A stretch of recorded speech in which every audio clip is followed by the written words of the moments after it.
Hi mga guys, maituturo lang po ako sa inyo. Madali lang naman po to, English Tagalog lang po. After all, kung tutuusin, day 2 dahil sa that nice, maganda yan. As long as, basta habang, come, what, may, bahala na, it's up to you. Bahala ka. Positively dahil dito. Sorry po. Sipit pa kasi ako. Habitually nakagawian. I hope to. Sana ka. Happily sana. Go cheat. Sige lang. Take care. Ingat ka. Be care. Mag-iingat ka. You're right.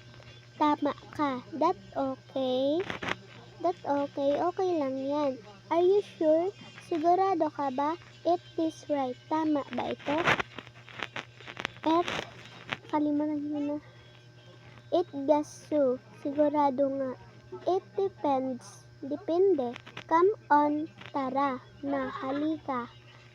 Never mind. Hindi bale. And I don't know, hindi ko alam.